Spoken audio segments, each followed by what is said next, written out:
The 500 Hats of Bartholomew Cubbins. In the beginning, Bartholomew Cubbins didn't have 500 hats. He only had one hat. It was an old one that had belonged to his father and his father's father before him.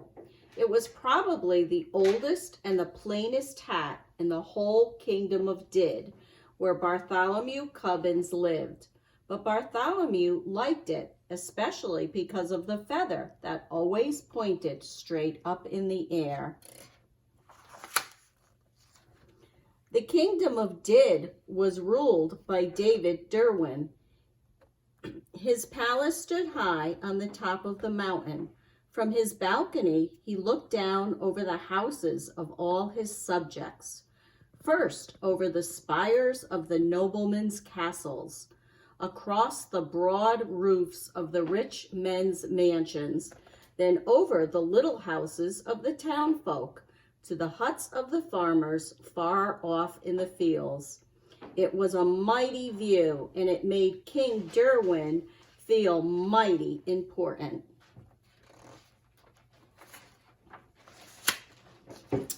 Far off in the fields, on the edge of a cranberry bog, stood the hut of the Cubbins family. From the small door, Bartholomew looked across the huts of the farmers to the houses of the townsfolk, then to the rich men's mansions and the noblemen's castles, up to the great towering palace of the king. It was exactly the same view that King Derwin saw from his balcony, but Bartholomew saw it backward. It was a mighty view, but it made Bartholomew Cubbins feel mighty small. Just after sunrise one Saturday morning, Bartholomew started for town. He felt very happy. A pleasant breeze whistled through the feather in his hat. In his tight hand, he carried a basket of cranberries to sell at the market. He was anxious to sell them quickly and bring the money back home to his parents. He walked faster and faster till he got to the gates of the town. The sound of silver trumpets rang through the air. Hoofbeats clattered on the cobbled streets. Clear the way, make way for the king. All the people rushed for the sidewalks. They drove their carts right up over the curbstones. Bartholomew clutched his basket tighter. Around the corner dashed 50 trumpeters on yellow-robed horses. Behind them, on crimson-robed horses, came the king's own guards. "Hats off to the king," shouted the captain of the king's own guards. On came the king's carriage, white and gold and purple. It rumbled like thunder through the narrow street. It swept past Bartholomew. Then suddenly its mighty brakes shrieked. It lurched and then it stopped. The whole procession stood still. Bartholomew could hardly believe what he saw. Through the side window of the carriage, the king himself was staring back, straight back at him, and Bartholomew began to tremble. "Back up," the king commanded the royal coachman. The royal coachman shouted to the royal horses. The king's own guards shouted to their crimson-robed horses. The trumpeters shouted to their yellow-robed horses. Very slowly, the whole procession backed down the street until the king's carriage stopped right in front of Bartholomew. The king leaned from his carriage window and fixed his eye directly on Bartholomew Cubbins. "Well, well," he demanded. Bartholomew shook with fright. "I ought to say something," he thought to himself, but he could think of nothing to say. "Well," demanded the king again, "do you or do you not take off your hat before the king?" Yes, indeed, sir, answered Bartholomew, feeling greatly relieved. I do take off my hat before my king. Then take it off this very instant, commanded the king, more loudly than before. But, sire, my hat is off, answered Bartholomew. Such impudence, shouted the king, shaking an angry finger. How dare you stand there and tell me your hat is off? I don't like to say you are wrong, sir, said Bartholomew very politely, but you see my hat is off. And he showed the king the hat in his hand.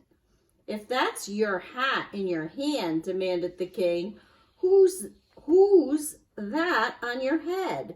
On my head, gasped Bartholomew. There did seem to be something on his head. He reached up his hand and touched a hat.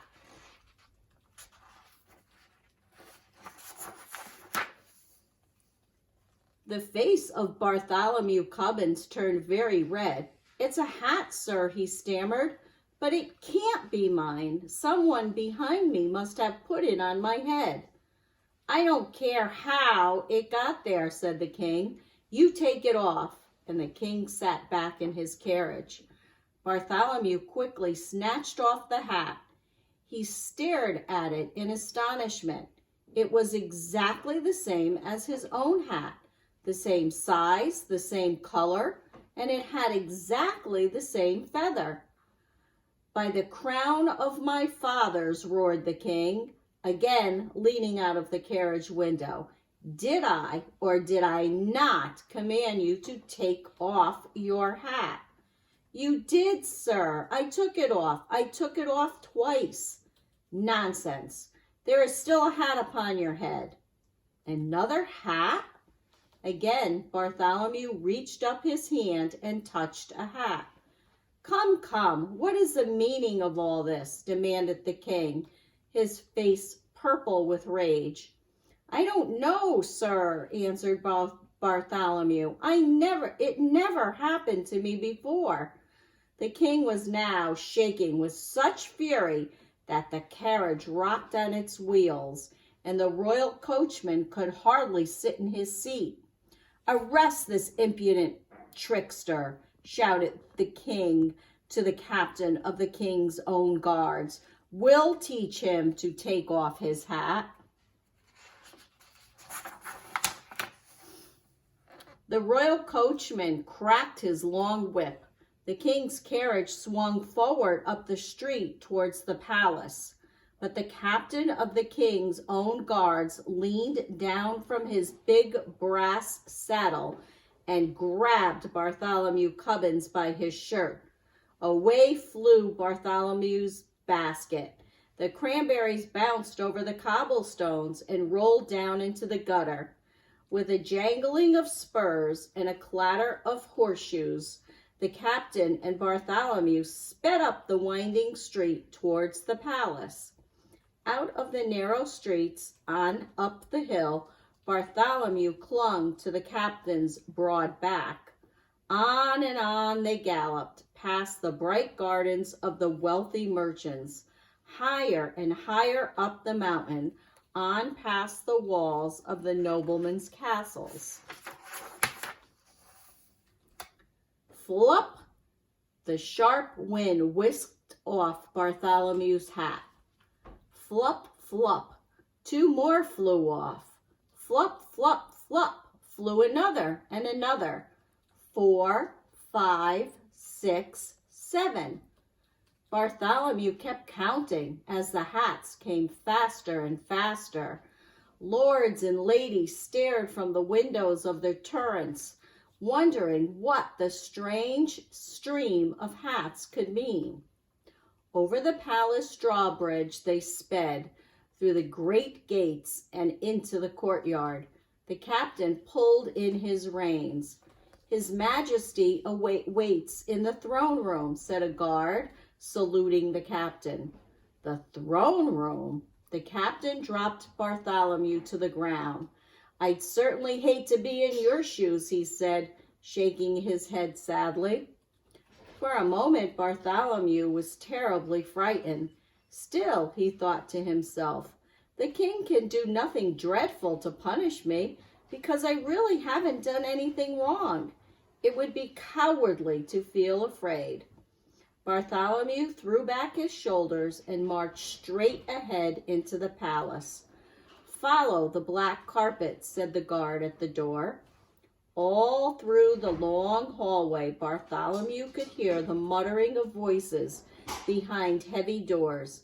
He wouldn't take off his hat. No, he wouldn't take off his hat. Bartholomew walked on till he stood in the very middle of the throne room. The king, in a long scarlet robe, was sitting on his throne. Beside him stood Sir Alec, keeper of the king's records.